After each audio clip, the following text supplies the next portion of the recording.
ভারতের পশ্চিমবঙ্গে বাংলাদেশ ইস্যুতে সাহস পেয়ে বিক্ষোভ করছেন পশ্চিমবঙ্গের মেডিকেল ছাত্ররা।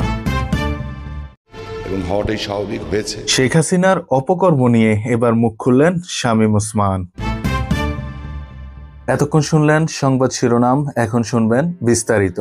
বাংলাদেশ ইস্যুতে সাহস পেয়ে পশ্চিমবঙ্গের মেডিকেল ছাত্রছাত্রীরা নতুন আন্দোলনের ডাক দিয়েছেন। মেডিকেল ছাত্রছাত্রীদের একটাই দাবি, দেশে কোনো অনিয়ম চলবে না, চলবে না কোনো স্বৈরাচারী। অন্যদিকে মেডিকেল ছাত্রীকে দর্শন করে হত্যা করার অভিযোগে উঠেছে পশ্চিমবঙ্গের পুলিশের নামে। এমতো অবস্থায় বাংলাদেশ সরকার পতনের অবস্থাটার দিকে তাকিয়ে রাজ্যের সরকার মমতা বন্দ্যোপাধ্যায় এসে আন্দোলনে যোগ দিয়েছেন। এদিকে মোদী সরকার চিন্তায় পড়ে গেছেন, কারণ রিসেন্টলি ঘটে যাওয়া বাংলাদেশের প্রত্যেকটা বিষয়ের সাথে পরোক্ষ এবং প্রত্যক্ষভাবে জড়িত ছিলেন মোদী সরকার।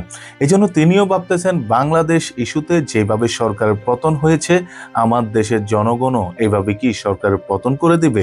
সেজন্য তিনি অলরেডি শেখ হাসিনাকে নিয়ে চিন্তায় পড়ে আছেন। এখান থেকে একটা জিনিসই পরিষ্কার হয়, অন্যের জন্য গর্ত করলে সে গর্ততে নিজেকেই পড়তে হয়। ভারত সরকার যেভাবে শেখ হাসিনাকে টিকানোর জন্য বানচাল করে গেছে, এখন সেটার মধ্যে নিজেরাই পড়েছে। অন্যদিকে যুক্তরাষ্ট্র থেকে শামীম ওসমান এবার শেখ হাসিনা ইস্যুতে মুখ খুললেন। তিনি জানালেন, যা হয়েছে ভালোই হয়েছে, সবার কাছে মাপ চাই, আমি আর দেশে ফিরব না। এবং সাবেক প্রধানমন্ত্রী শেখ হাসিনা যদি আমার সাথে যোগাযোগ করত, তাহলে অবশ্যই আমার কাছে ক্ষমতা থাকা অবস্থায় কোনোভাবেই দেশনেত্রী শেখ হাসিনাকে পদত্যাগ করতে হতো না।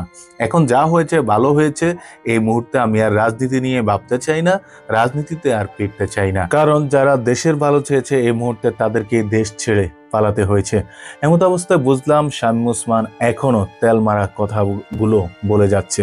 তো যাই হোক, আজকের এই ভিডিও থেকে আপনারা কি বুঝতে পারলেন সেটা অবশ্যই আজকের ভিডিওর কমেন্ট বক্সে কমেন্ট করে জানাবেন। প্রতিনিয়ত এই ধরনের স্বাধীন বাংলা আপডেট নিউজ স্বাধীন বাংলাদেশে পেতে অবশ্যই আমাদের চ্যানেলটিকে সাবস্ক্রাইব করে সাথে থাকবেন। খেলা হবে খ্যাত, লোকটি পালিয়েছে, এটাই হচ্ছে সবচেয়ে মজার বিষয়।